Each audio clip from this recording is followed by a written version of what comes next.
RFI et France 24 présentent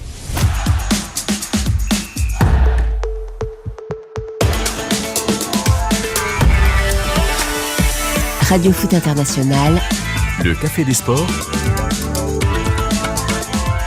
Annie Gasnier. Bonjour à tous, bienvenue dans le Café des Sports. En cette fin de semaine, nous sommes tous très heureux de vous retrouver, de vous parler de football bien sûr. Et nous commencerons par notre cher Rémi. Bonjour Rémi. Bonjour Annie. Et bonjour à tous les téléspectateurs. Merci d'être là aujourd'hui.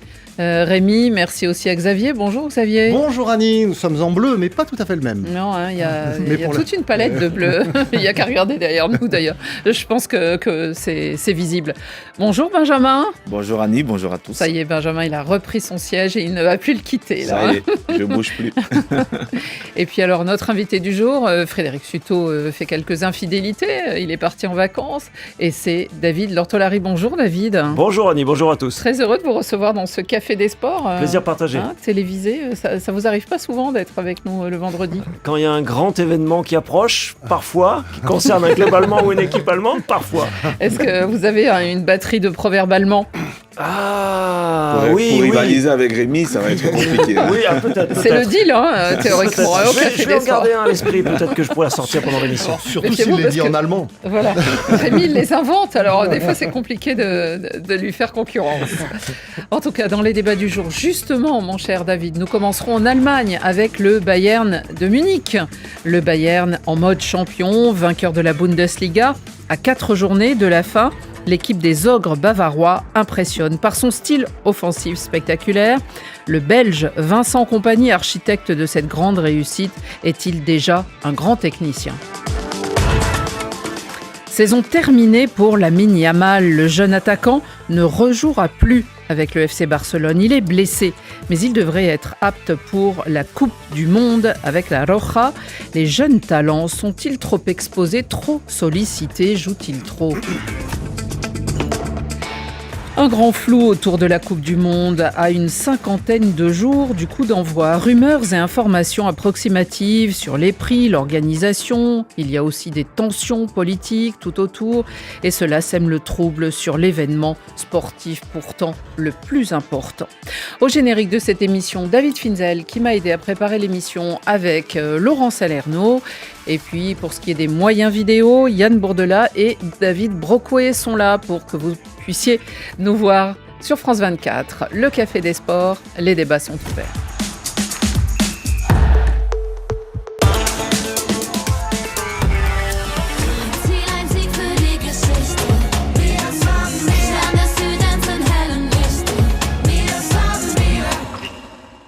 Ils sont déjà champions, mais ils ne sont pas rassasiés. Jamais d'ailleurs. Les ogres bavarois, tel est leur surnom, les joueurs du Bayern Munich ont décroché leur 35e titre de champion d'Allemagne. Symbole de leur nouveau titre, c'est ce bouclier. Ils n'ont d'ailleurs pas vraiment voulu fêter l'événement et on vous dira pourquoi. En tout cas, les chiffres, ils affolent toujours quand on parle de ce Bayern Munich. Ils ont été sacrés après la 30e journée avec une seule défaite à leur compteur, une invincibilité aussi donc à l'extérieur. Ils ont 15 points d'avance sur leurs poursuivants que sont les joueurs du Borussia Dortmund. 109 buts inscrits, c'est-à-dire plus de 3 buts par match, une différence de but de plus 80, ce qui est un record. Bref, cette équipe surtout, elle n'a donc pas voulu fêter le titre, David, vous me confirmez, mais c'est parce qu'elle pense aux autres qu'elle pourrait glaner cette saison et notamment pour l'instant ceux qui sont à sa portée.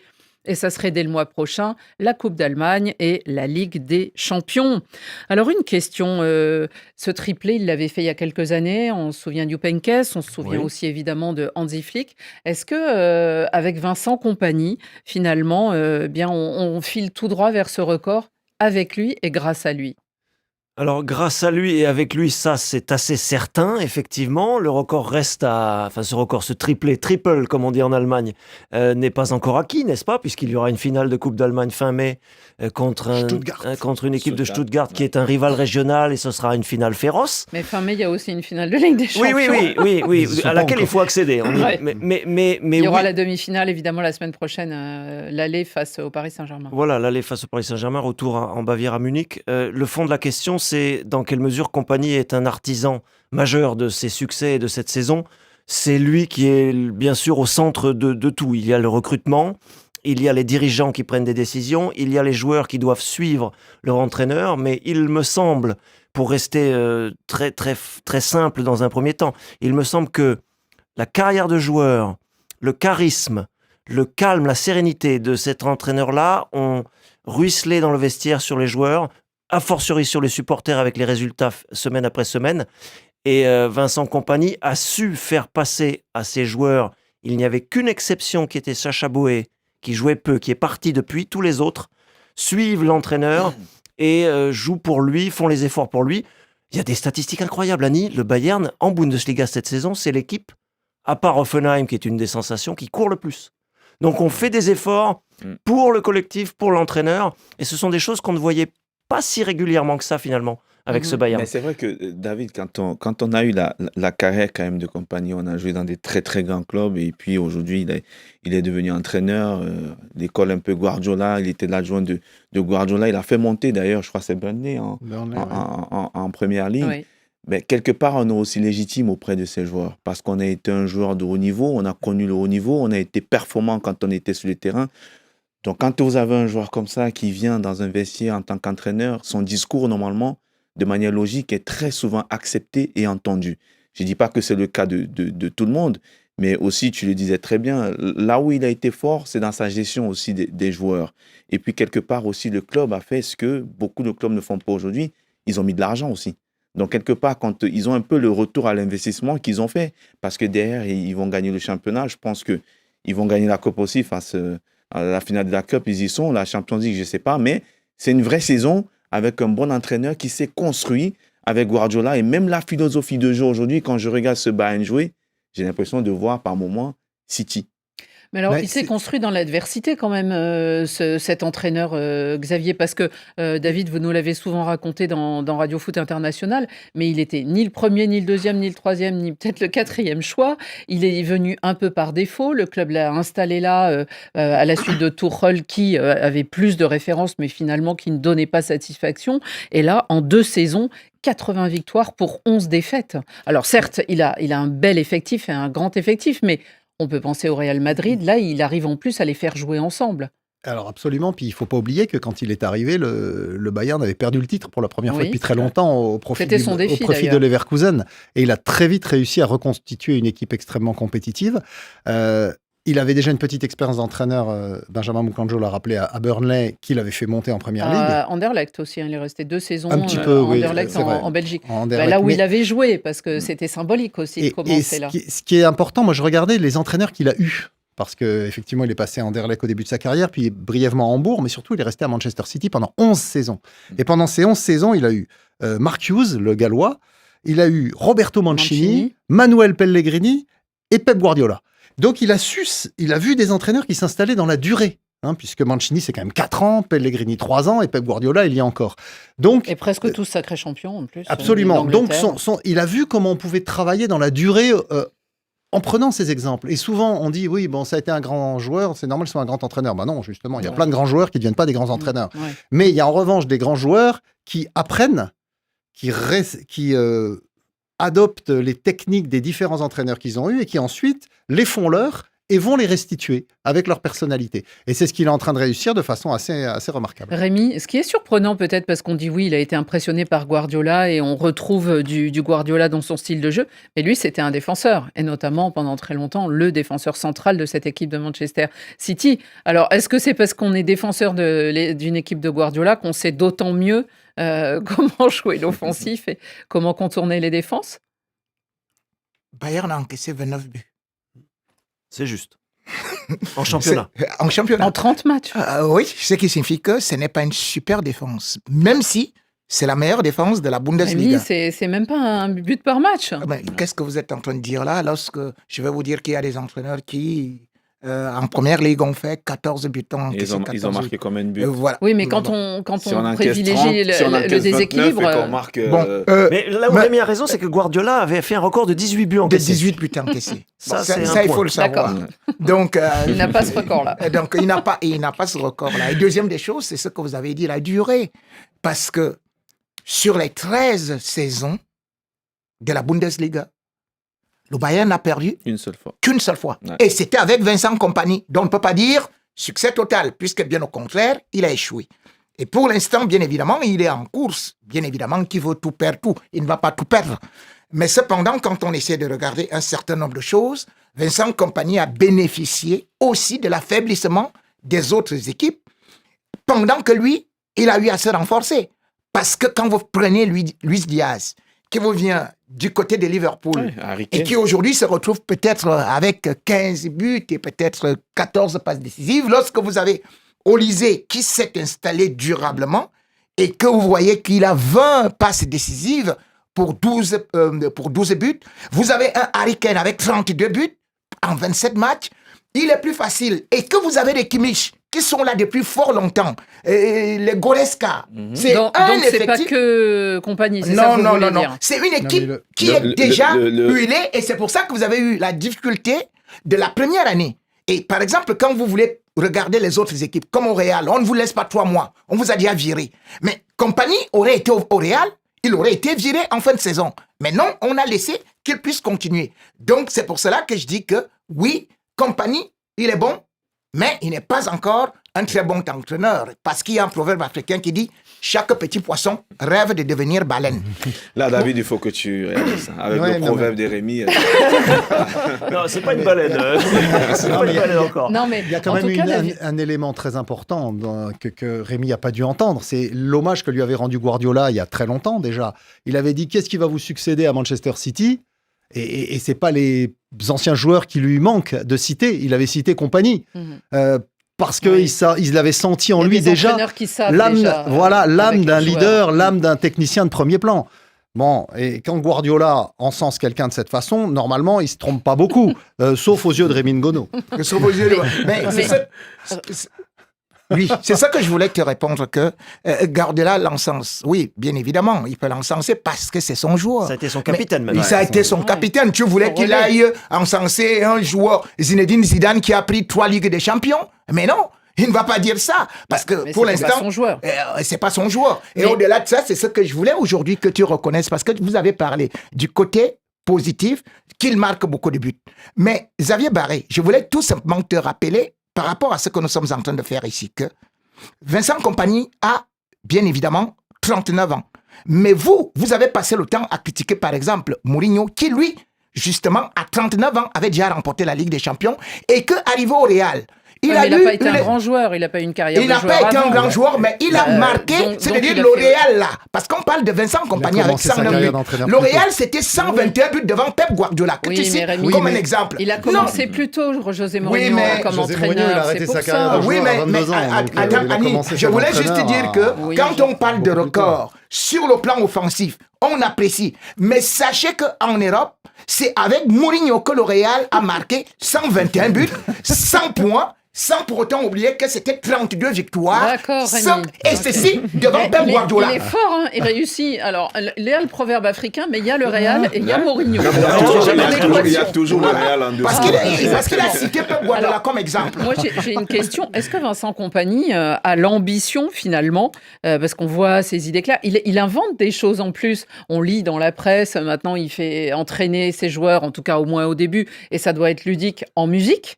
Ouais. Ils ont une grande enceinte qui me traîne sur la pelouse, là. Il y a une nouvelle mascotte qui vient aussi d'un moment collectif Oui. de cette équipe. C'est un cacatoès qui Oui. trimballe partout maintenant. Et c'est assez drôle, ça. Aucun rapport avec l'Allemagne, mais C'est vrai. ni le Bayern, Non, il y mais ça le devient.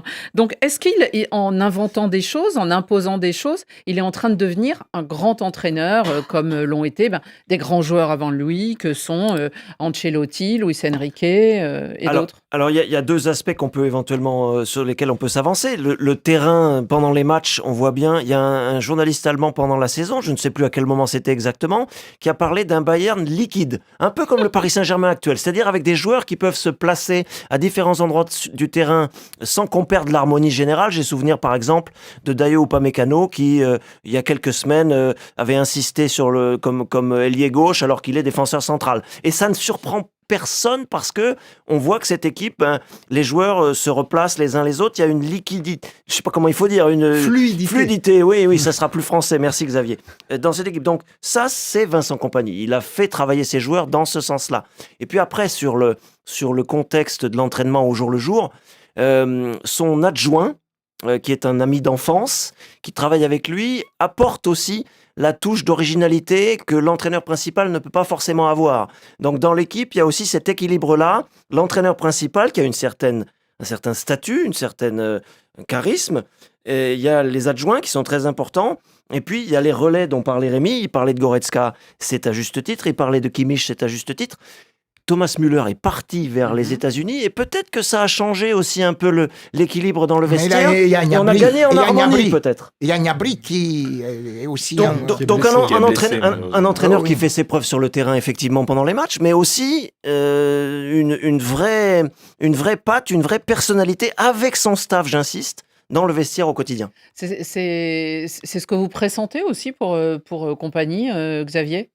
Quelque chose qui va grandir, parce que de ce que vous dites en vous écoutant, un jour peut-être que Manchester City l'appellera. C'est ce que je pense qu'à terme, parce qu'au Bayern, effectivement, il est en train de construire un truc incroyable, mais très rapidement, les challenges vont manquer, puisque le Bayern est champion chaque année. Gagner la Ligue des Champions, c'est l'objectif. Ils vont peut-être le faire cette année, sinon celle d'après. On sait qu'ils sont candidats à la victoire chaque saison. Mais je pense qu'aujourd'hui, pour un grand entraîneur, le vrai challenge, c'est la Première Ligue. C'est là où il y a la grosse concurrence. C'est là où il devra effectivement montrer des qualités supplémentaires. Et si Pep Guardiola quitte Manchester City un jour, possible que ce soit lui qui le remplace, qui lui succède. Tout ça nous dit que le match de la semaine prochaine au Parc des Princes, mardi soir, risque d'être passionnant, Benjamin Moukandjo. Ouais, je pense que ça va être très passionnant d'ailleurs, parce que c'est un peu deux équipes qui ont quasiment le même style. C'est deux équipes qui aiment avoir la possession du ballon. C'est deux équipes, comme tu disais, David, qui est déstructurée par moments et qui arrive quand même à se restructurer derrière. Donc forcément, on va avoir des occasions. Rémi disait que Bayern prend beaucoup de buts, Paris en prend aussi. Donc, et puis, c'est deux attaques aussi qui marchent très, très bien. Donc voilà, tout quand même laisse penser qu'on va vivre un très bon match des Ligues des Champions. Et moi, quand je regarde quand même le match de retour contre le Real, si on enlève le carton rouge de Camavinga, le Bayern a quand même souffert sur le plan défensif. Donc forcément, c'est un match qui va être très ouvert. Et je ne sais pas si quelqu'un peut nous donner le score de ce match-là. Je veux bien, mais moi, je ne saurais pas. On a déjà eu un très beau match en phase de poule, ici au Parc des Princes, où le Bayern était venu gagner. Ils menaient 2-0 à la mi-temps, ils se sont retrouvés à 10 et ils ont gagné 2-1. Puis on avait eu pareil, un match incroyable au Mondial des clubs en printemps dernier, où la blessure de Moussiala avait changé la donne, mais c'est pareil. Le PSG qui avait gagné. C'est le PSG qui avait gagné, oui. Mais effectivement. Rémi, vous aussi, vous pensez que c'est un des deux plus beaux quarts de finale de la semaine prochaine de Ligue des Champions demi-finale, pardon. Oui, ça c'est sans l'ombre d'un doute. Justement, par cette opposition presque de frères siamois un peu. Oui, de toutes les façons, il n'y avait qu'une poule, puisque les autres c'était la Ligue Europa. Donc voilà, parce que ça aurait pu être bien évidemment PSG Rémi tacle parfois par derrière. PSG contre Real, ça aurait pu. Dans tous les cas, c'est un très beau match qui va se jouer là, et surtout, on va aussi remarquer que dans ces possessions-là, il y aura ce qu'on peut dire des trous défensifs. Les trous défensifs que moi j'ai vus au niveau du Bayern, je dis bien que des gens comme Dembélé peuvent rapidement mais des deux côtés, Rémi, parce que le match de retour du Paris Saint-Germain face à Liverpool, il y a eu aussi pas mal de trous. Ah oui, ça c'est vrai, ils ont quand même subi presque 17 tirs. Non, mais on peut que se réjouir que ce soit des attaques aussi flamboyantes qui devraient nous offrir un spectacle incroyable. Qu'est-ce que vous nous prédisez dans ce match, David Lortolari? Ça va dépendre aussi, on n'a pas trop de doutes, mais de la capacité du Paris Saint-Germain à répondre à l'intensité très Première Ligue, et Xavier a raison d'insister sur la Première Ligue, que Vincent Kompany a fait apprendre à ses joueurs depuis qu'il est là, parce que ça fait maintenant presque 2 saisons. cette équipe récupère le ballon toujours très vite, étouffe l'adversaire comme le Barça le faisait à l'époque où il était dominant. Donc ça va dépendre aussi de la capacité du Paris Saint-Germain qui m'a l'air en hausse cette saison. Ils ont montré qu'ils étaient capables de répondre sur le plan physique. Et Ça, on c'est va quelque chose qui va jouer. On va avoir surtout un face-à-face finalement dans ces deux effectifs qui sont plus collectifs que derrière une star qui les guide. On va avoir un face-à-face entre Compagnie et Luis Enrique. Oui, alors là, c'est peut-être une petite inconnue. Dans quelle mesure Vincent Kompany peut changer éventuellement ses plans s'il est un peu en difficulté? On n'a pas trop vu ça cette saison. Contre Arsenal, le seul match où on a trouvé ses limites, c'était en octobre ou novembre, où la défaite à Londres contre Arsenal. Arsenal était plus équilibré que le Bayern et en avait profité. Là où Rémi a raison, c'est qu'Arsenal avait marqué 3 fois ce jour-là. Et donc, il y avait des soucis défensifs. Est-ce que depuis, le Bayern fait plus peur à ses adversaires, impressionne davantage et est plus au point? C'est l'inconnu peut-être de la semaine Moi, prochaine. le Bayern ne m'a pas fait beaucoup peur. Parce que je vous dis, si Vinicius aurait été vraiment opportuniste, s'il était... Il avait Rémi, un peu de réalisme. Le Bayern n'a pas fait peur, mais il a encore en travers de la gorge l'élimination du Real Madrid. Parce que hein. franchement, moi, Non, mais je Rémi. ne pense pas que PSG va rater de telles occasions. Je ne pense pas. On verra ça, parce que Dembélé, parfois, il rate des choses, lui aussi, même s'il en réussit après. En tout cas, RFI, mardi soir, retransmettra le match du Paris Saint-Germain face au Bayern Munich. Et d'ailleurs, évidemment, dans l'émission, nous reviendrons et nous nous attacherons à ces 2 demi-finales. On continue dans le Café des Sports.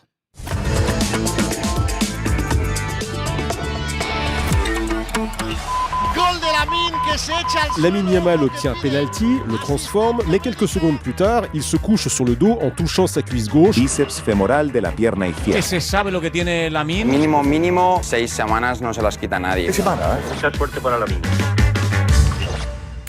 Une victoire sans sourire. Le FC Barcelone, cette semaine, a bien gagné face au Celta Vigo sur le petit score d'ailleurs, de 1-0 et conforté sa place en tête de la Liga. Mais cette équipe a perdu son joueur important, en tout cas le virevoltant attaquant qu'est Lamine Yamal, sorti en fin de première mi-temps. Il était blessé et le club a annoncé dès le lendemain qu'il souffrait d'une déchirure musculaire à la jambe gauche. Saison finie à cause de cette blessure pour Lamine Yamal avec le FC Barcelone, mais dit-on, il sera apte pour la Coupe du Monde. En tout cas, ce joueur rejoint une liste qui commence déjà à s'allonger, n'est-ce pas, Xavier? Vous en faites le décompte sur les réseaux sociaux. Hein. On a Rodrigo, le Brésilien, Ekitike, le Français, et puis Gnabry, l'Allemand. Et donc, est-ce que il réussira? Lui qui rêve, il dit depuis qu'il est tout petit, de participer à une Coupe du Monde, et son nom sur la liste de Luis Fuentes ne laissait guère de doute. Benjamin, est-ce que, selon vous, c'est bien que ce soit arrivé maintenant pour lui permettre d'être apte à cette Coupe du Monde et de la jouer? C'est vrai qu'un malheur, on ne le souhaite jamais, mais je crois que s'il faut le dire, oui, c'est mieux que ce soit arrivé maintenant parce que ça va lui permettre Oui, ce que je voulais dire, c'est plus de tard dans les revenir le 5 plus rapidement 9 matchs qui possible, restent. comparé aux 5 autres qui ont des blessures beaucoup plus graves, qui ne reviendront même pas la saison prochaine, qui viendront peut-être oui, la saison d'après. Exactement. Donc pour lui, c'est peut-être un mal pour un bien. Il va aussi se reposer. C'est ce qu'il écrit sur ses réseaux sociaux, d'ailleurs. Oui, parce qu'il a beaucoup joué. Il a énormément enchaîné. Et on sait que même bien qu'il soit jeune, 18 ans, c'est un joueur important du côté de Barcelone. On se soigne plus facilement? On récupère vite, on récupère plus vite quand on a un certain âge. Quand on est jeune, la capacité de récupération est moins courte que quand on a l'âge des Rémi. Donc... Et nous tous. Et donc je pense que dans ce type de blessure, moi pour l'avoir eu, normalement je crois il en faut 1 mois, 4 à 5 semaines pour pouvoir revenir. Donc pour moi, il sera éventuellement là. Est-ce qu'il va être apte pour jouer le premier match de la Coupe du Monde? Alors le premier, ça sera face au Cap-Vert. Espagne-Cap-Vert le 15 juin. On peut lui en dispenser quand même. Le deuxième, l'Arabie Saoudite. Alors bon, il y a le troisième quand même, un petit os avec l'Uruguay. Donc il a le temps de se préparer, de mieux rentrer dans sa compétition. Mais je crois que voilà, ce qui est bien pour lui, c'est que c'est pas fini. La Coupe du Monde, il va y participer, il va y jouer. Ça reste un joueur important du côté de l'Espagne. Ils ont plus que besoin de lui, de lui s'ils veulent aller gagner ce titre de champion du monde. Voilà, maintenant c'est un mal pour un bien. Il se repose un peu. Et puis il revient en espérant qu'il revienne en pleine forme. Xavier Benjamin y fait allusion, et c'est ce à quoi on voulait arriver aussi. Est-ce que Lamine Yamal et tant de jeunes joueurs ne jouent pas trop? Est-ce qu'on ne leur demande pas trop? Lamine Yamal, on se souvient du roi surpris dans le vestiaire quand ils sont sacrés champions d'Europe, et il lui dit mais au fait quel âge t'as toi? Et quand il lui dit 16 ans, il a du mal à y croire. On l'a lancé très vite dans le grand bain, il fait plus de 50 matchs par mois. Est-ce que c'est un manque aussi Je pense que c'est un manque de ressources aussi du Barça. de vision peut-être? Du manque de ressources du Barça. mais On sait que le Barça a des le faire au problèmes détriment économiques. de la santé de ses joueurs? C'est le problème, c'est ce qu'a payé Ansu Fati, qui est prêté à Monaco, où il fait de temps en temps un bon match cette saison. Mais Ansu Fati, pareil, avant lui, avait été lancé très jeune, avait dû beaucoup trop jouer parce qu'à ce moment-là, il y avait pas mal de blessés, que l'effectif n'était pas assez renouvelé, ou en tout cas mal renouvelé. Il y avait eu des mauvais choix qui avaient été faits par les directeurs sportifs successifs, avec beaucoup d'argent dépensé mal dépensé, gâché. Le Barça se retrouve dans une situation économique délicate. Du coup, il peut heureusement compter sur la Masia, mais ces jeunes de la Masia, au lieu de les faire grandir progressivement, eh ben, on les jette dans le grand bain. Parce que vous citez Ansu Fati, qui est un des plus tristes exemples sans doute, parce qu'il a apparemment jamais retrouvé son football, si joli et si beau et surtout efficace quand on l'a vu apparaître. Mais il y a eu Gavi, il y a eu Pedri, Koubarsi, ils sont tous blessés au genou. Marc Bernal, qui est un garçon bourré de talent, qui est un peu le nouveau Sergio Busquets, il a passé 1 an sans jouer. Il avait été lancé dans le grand bain, blessé. Ils ont fait une année où la saison dernière, il a pratiquement pas joué. Et là, il revient bien. Mais donc c'est le problème du Barça qui se retrouve obligé de lancer ces jeunes qui ont du talent, mais sans le faire comme il l'avait fait avec précaution pour Lionel Messi il y a maintenant 20 ans. Il l'avait lancé. Financièrement, ils étaient mieux. Absolument, il l'avait lancé petit à petit, le faisait jouer, le laissait se reposer.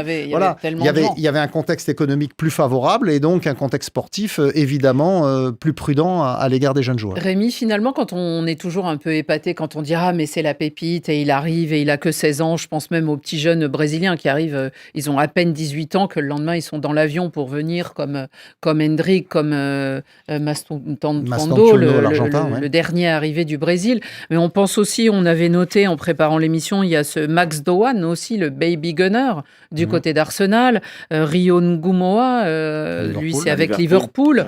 Et on est là, alors impressionné parce qu'ils ont 16 ou 17 ans, mais après on les fait jouer autant que des adultes. Est-ce qu'on n'est pas en train de les mettre trop en danger et de les sacrifier parce que parfois, ils ne retrouvent plus leur style de jeu après des grosses blessures?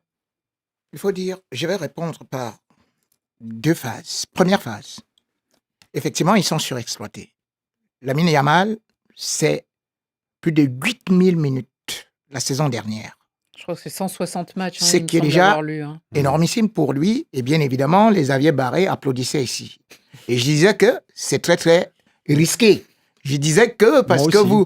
Et il disait, vous voyez la Masia, on n'est pas comme L'Oréal et tout. Non, mais et vous avez cité tout ça. Ansu Fati a été vraiment l'exemple qui nous a tous choqués. Deuxième chose, c'est les grandes maisons, c'est d'abord la protection, c'est l'hygiène de vie. Quelle est l'hygiène de vie de Lamine Yamal et au Barça? Alors, il y a une polémique, vous avez raison. Effectivement, quand vous regardez que le gars, le gars, il va en Angleterre, à Londres pour recevoir un prix. Et puis nous sommes à 48 heures de match, il rentre tard, et le gars, il mange du McDo. Voilà Lamine Yamal. C'est-à-dire une nourriture qui n'est pas recommandée. Une nourriture qui n'est pas recommandée pour moi sportif. Rémi, je vais te répondre. Juste sur ça, j'ai envie de te répondre. Non, laisse-moi. Juste sur ça, j'ai envie de te répondre. Pourquoi? Parce que, bien sûr que je l'ai fait, mais en fait, c'est pas interdit. C'est le fait de le manger tous les jours qui peut poser problème. S'il le mange qu'une fois, pour moi, c'est pas grave. C'est un peu comme quelqu'un qui fait son régime de manière naturelle. Tu as un jour dans la semaine où tu te fais plaisir. Toute l'Espagne est en train de dire que c'est à cause du hamburger. Non, c'est pas à cause de ça. Pour moi, c'est pas à cause de ça. Je vais te dire une chose. Vous avez raison sur l'hygiène de vie de Yamal, on le sait. Tu as vu, quand Messi avait des blessures, on a pris un nutritionniste. Et là, il ne s'est blessé plus. Regardez Dembélé. Il a fini par avoir un nutritionniste. C'est comme Dembélé, c'est comme Cristiano Ronaldo. Il ne mange pas, il ne boit pas n'importe quoi. C'est pour ça qu'il avait écarté une bouteille de quelque chose. Si tu le fais de manière Deuxième des choses, quand vous essayez de regarder son hygiène de vie, bien évidemment, son idole, c'est qui? c'est Neymar, c'est la fête, c'est des nanas qui sont plus âgées que lui. Et par la suite, le bon monsieur, dans ses acrobaties matelassées, pam, pubalgie, pubalgie, pubalgie. Et vous savez très bien que la pubalgie est une maladie qui tue le joueur. Vous voyez par exemple que Verratti l'a traîné et ça a fini sa carrière. Kaka a eu cela et beaucoup d'autres joueurs, les Fernando Torres. Cela nécessite quoi? Une opération. Or, ils ont refusé d'opérer cela, de l'utiliser à fond la caisse. Et comme le dit un proverbe africain, la vie finit, mais le travail, lui, il continue. Faut-il s'inquiéter pour tous ces jeunes? Alors certes, les clubs ont souvent des centres de formation. Les clubs que j'ai cités, ils les forment, ils les repèrent très tôt. Mais est-ce qu'on met pas la charrue avant les bœufs finalement, d'une certaine façon? Oui, alors nous sommes en partie responsables avec notre schizophrénie à être à la course au record. Il a 15 ans et demi, il est déjà titulaire, il a marqué un but, etc. Yamal, il en a des records. Bon, de ce côté-là. mais ça c'est la couche médiatique entre guillemets. Il y a une comparaison éclairante par rapport aux clubs qui sont encore qualifiés en Ligue des Champions actuellement. Le Paris Saint-Germain, je ne suis pas tous les matchs, mais j'ai vu quelques jeunes qui entraient de temps en temps, qui avaient leur chance sur des bouts de match. Oui, mais aujourd'hui, le Paris Saint-Germain, il y a des tauliers, il y a Vitinha, bon, c'est pas un bon exemple parce qu'il est blessé à l'heure où nous parlons, mais vous avez des tauliers et on fait entrer les jeunes avec précaution. Au Bayern, Kompany, c'est l'un des grands succès parce que ça lui a été demandé, mais il le fait volontiers. Fait venir aussi sur un quart d'heure, sur une mi-temps, sur 5 minutes, des jeunes qui sont pas surexploités, qui sont pas suremployés. Et en l'occurrence, alors Xavier a raison de parler de problèmes de moyens, mais c'est les clubs qui réussissent. Il faut des encadrants, il faut des joueurs cadres. Quand Neymar s'est blessé, c'était pas un problème de moyens. J'ai dit, il y a un problème d'hygiène de vie. Mais ça venait de loin. 40 blessures, par exemple, Neymar. Et je dis après, si tu dis que c'est lui mon idole. Mais dans ce cas, il va battre le record de 50, 60 blessures. En tout cas, ce joueur, depuis 3 saisons, donc, il joue évidemment en pro, il a à peine 18 ans, mais il est le plus jeune joueur à avoir atteint, par exemple, les 10 buts en Ligue des Champions. Alors, ça rentre dans les records, mais c'est vrai qu'il y en a, c'est un peu triste. Et puis alors, il a été le plus jeune participant, le plus jeune buteur et le plus jeune vainqueur du dernier Euro de 2024. Et oui, il bat des records. Il avait 16 ans. Voilà, il bat des records et malheureusement, il se blesse aussi. Il ne sera pas donc, ils ne seront pas ceux qu'on a cités tout à l'heure au Mondial. Yamal, lui, y sera. Mais à quoi va ressembler le Mondial qui arrive?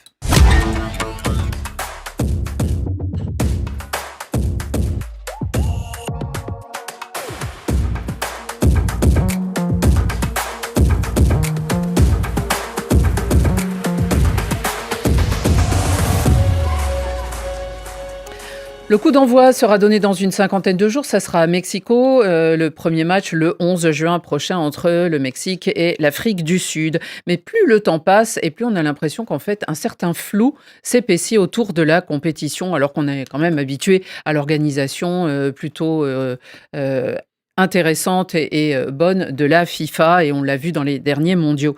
Xavier, il y a des choses du flou sur les transports, les prix des billets et tout ça et tout. Alors cette semaine, il y a eu une histoire qui a complètement affolé tout le monde, qui a fait commenter jusqu'au plus haut niveau de certains gouvernements. C'est cette histoire qu'on allait enlever l'Iran, parce qu'ils sont devenus les ennemis des Américains, on a bien compris.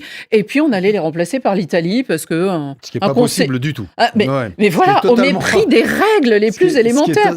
Nous qui travaillons avec le football quand même et tout, on s'en étonnait tous, bien entendu. Alors, on avait déjà évoqué sur ce plateau la possibilité, effectivement, que l'Iran ne soit pas à la compétition et que c'était logique que la FIFA envisage des solutions de remplacement. L'Iran refuse d'y aller, en fait, parce que c'est oui, pas vraiment le cas. Où il y avait eu par le passé, on citait l'Euro de 1992, où la Yougoslavie avait été exclue et donc remplacée par le Danemark qui avait gagné la compétition. Un pays en donc guerre. ça peut arriver dans les grandes compétitions que pour des raisons politiques, certains pays ne participent pas.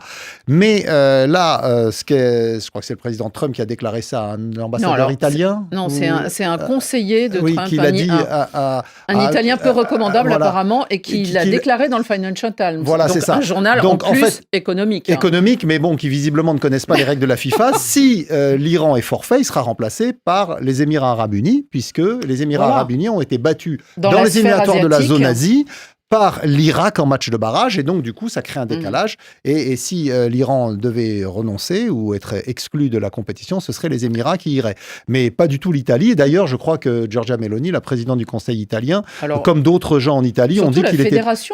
C'est la fédération italienne qui a dit, mais on n'a jamais demandé ça. Il n'est pas question que l'Italie aille remplacer l'Iran de cette façon. Tous les pays qui sont éliminés peuvent revendiquer le fait d'y aller. Rémi, il faudrait qu'on revendique aussi que le Cameroun puisse participer à la Coupe du Monde. Même si on n'a rien à voir avec ce qui s'est passé là-bas, nous, on va revendiquer aussi. Pourquoi pas nous, alors? Normalement, d'ailleurs, nous, le Cameroun devrait partir parce que le Cameroun va dire c'est nous qui avons beaucoup plus d'expérience que l'Italie. L'Italie n'est plus allée depuis fort longtemps. Nous, on était à la dernière. Là. Donc, vous étiez au Brésil aussi. Ça, c'est vraiment une bonne idée, là. Mais cependant, Xavier Barrès-Trump, parce qu'il faut savoir que ce n'est pas ça que la loi de la FIFA dit. Article 6, alinéa 7, ça dit que, justement, la FIFA, lorsqu'une nation est exclue, ou bien se retire, c'est la FIFA qui a le droit de remplacer. C'est-à-dire qu'on ne dit pas que par la nation, par le groupe, par la confédération. C'est-à-dire, ils ont laissé ça. Le législateur de la FIFA a laissé ça pour donner l'opportunité à ce qu'on fasse le faux. C'est pour cela que Donald Trump, il peut choisir ses ennemis, ses amis. Non, la FIFA, pas Trump. Oui, non, mais parce que c'est Trump qui souhaite que l'Italie soit là. Et bien évidemment, les puissances veulent bel et bien par rapport aux Émirats arabes unis. Donc, c'est pour ça que je dis, il faut faire très attention parce que les autres sont puissants. Bon. Est-ce que de l'autre côté, on ne va pas vous sortir une drôle de formule parce qu'il y a un proverbe africain également qui dit que l'esclave se satisfait de la jouissance du maître. David Lortolari, en tout cas, quand je parlais de flou, c'est vrai qu'il y a des choses absurdes qu'on voit et qu'on lit en ce moment, notamment autour du sujet des places et des prix des places. Alors, nos confrères de Associated Press, qui est l'agence d'information américaine, ils ont détecté sur le site de la FIFA, de revente, bien sûr, un billet qui valait 2 millions d'euros. Oui. Et on doit être bien placé, je pense. Oui, derrière les buts. Derrière les buts. Pas si bien placé, ça, sauf si c'est derrière les buts vers lesquels attaque le Bayern. Mais sinon, non. Alors, la place la moins chère est à 10 000 euros en ce moment pour la finale, bien sûr. On parle de la finale. Non, mais alors, Pep Guardiola, ce matin, on lui a demandé, il a été questionné sur un peu qu'est-ce qu'il pensait de tout cela, parce qu'on sait qu'il y a des supporters européens qui ont intenté un procès contre la FIFA en l'accusant, en gros, de profiter de tout cela. Ils ont attaqué position dominante et elle doit renoncer à ses procédures d'achat opaques et déloyales. La FIFA a dit écoutez, nous on travaille que tous les 4 ans, alors ils ont justifié, mais on est complètement dans un truc fou là, non? Pep Guardiola a dit mais quand même le foot c'est les supporters. Bah oui. Oui, et puis c'est aussi une justice, le mot est trop grand par rapport à l'événement sur un terrain pendant 1h30, mais c'est aussi la justice sportive. Les Italiens ont très bien répondu, Xavier en parlait, les Italiens ont très bien répondu en disant mais nous, il n'est pas question qu'on participe à un tournoi auquel on ne s'est pas qualifié. C'était une réponse sportive. C'est aussi une façon de se draper dans une certaine probité, sans doute. Mais les journalistes, nous, on s'est tous déplacés sur plein d'événements sportifs, football en particulier, mais d'autres aussi en général. L'un des premiers thèmes sur lesquels les journalistes discutent quand ils se retrouvent dans un événement sportif, quel que soit le niveau, c'est combien les spectateurs ont payé pour entrer dans la salle, combien les spectateurs ont payé pour entrer dans le stade. Si ça dépasse un certain niveau de rationalité ou de décence, ça fait un thème d'abord dans la presse locale et puis après ça gonfle. Donc là évidemment on est dans le hors norme. La folie. Ça correspond un peu à la folie du contexte de cette compétition.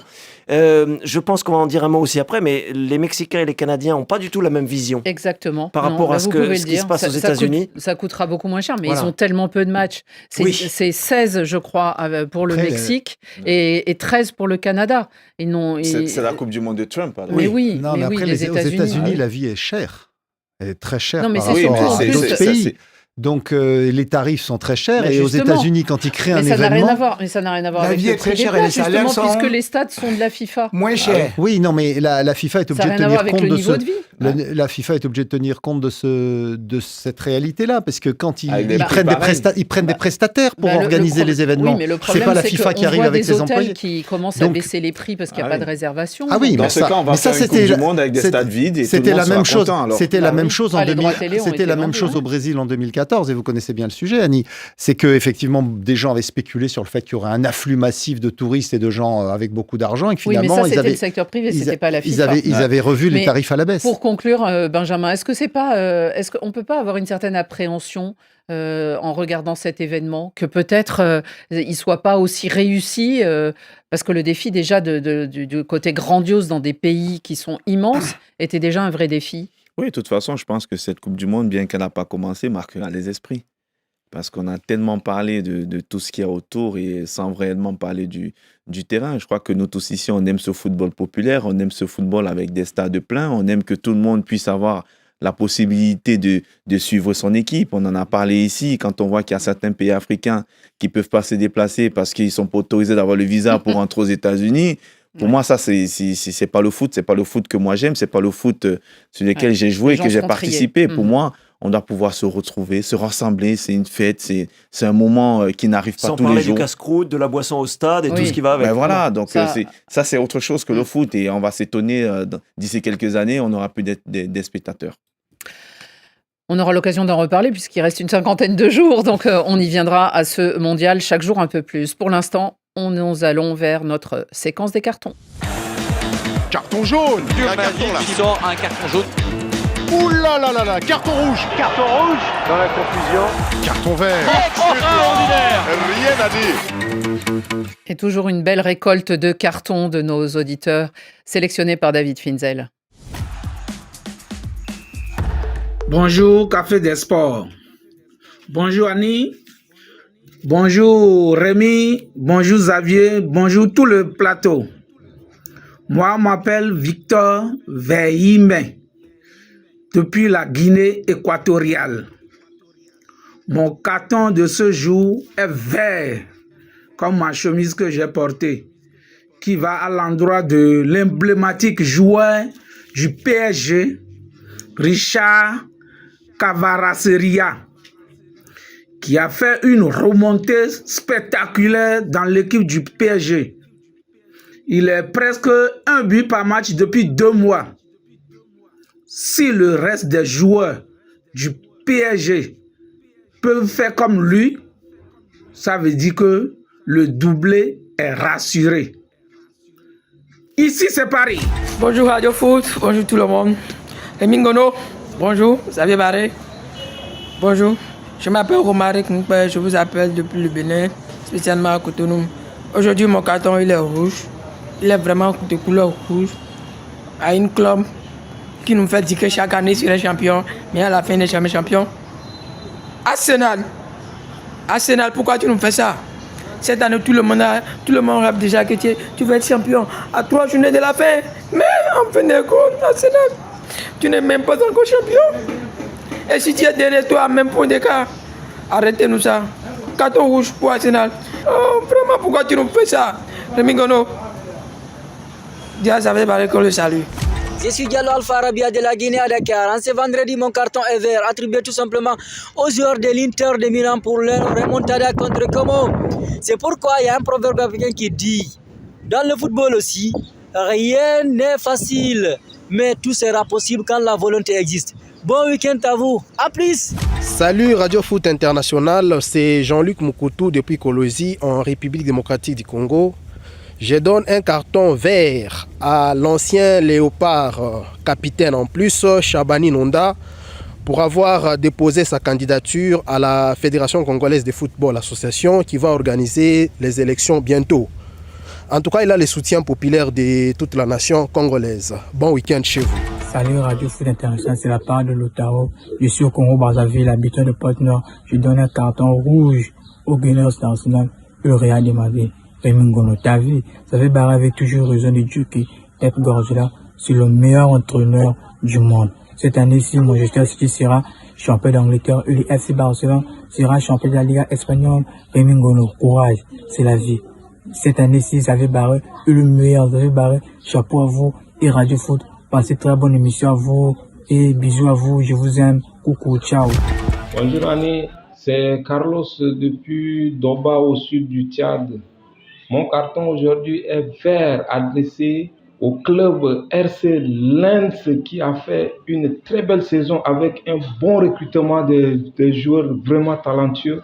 Bravo, bravo, bravo, bravo à cette équipe. Bravo au staff. Merci. Bonjour, le Café des Sports, c'est Diallo Boubacar depuis Conakry. Je donne aujourd'hui un carton vert d'encouragement et de force aux joueurs qui vont manquer la Coupe du Monde à cause des blessures. Mais on espère qu'ils vont revenir en étant plus forts. Bon Café des Sports et bon week-end.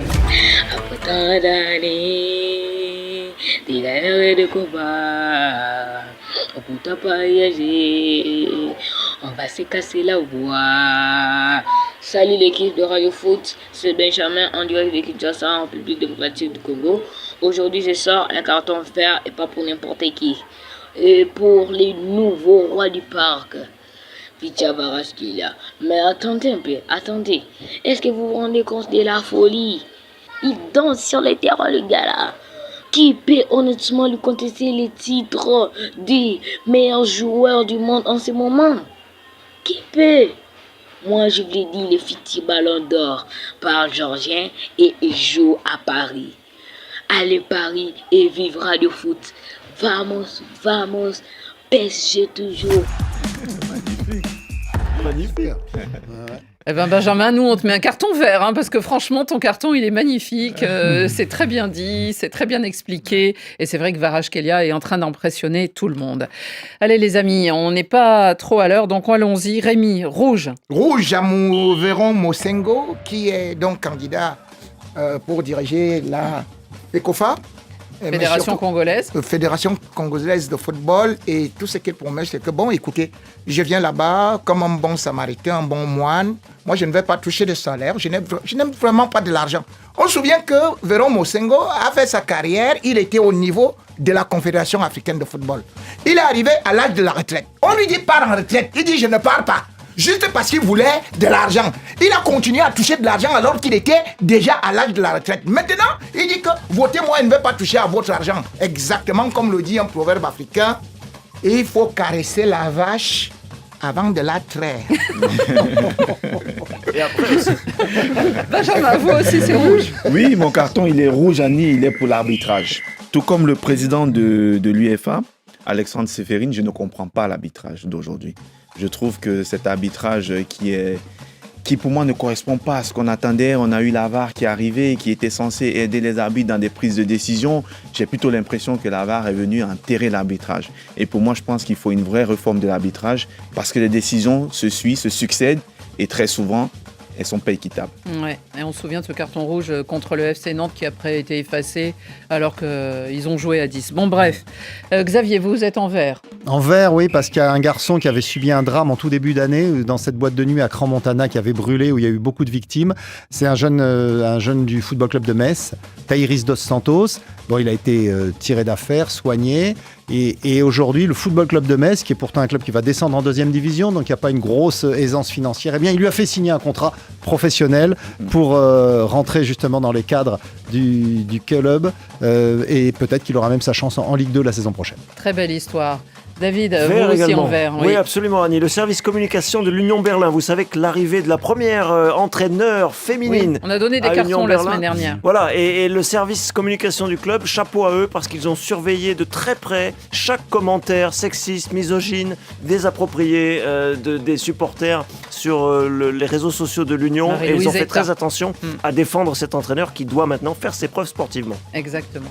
Le carton de Radio Foot, il est vert et il va au maire de Marseille qui a osé dire tout haut ce que tout le monde pense tout bas. C'est-à-dire que le nouveau logo du club, il est... Qu'est-ce qu'il a dit ? Il est horrible, ouais. Il est laid. On se demande d'ailleurs où est passée la petite étoile, une des choses quand même de ce club.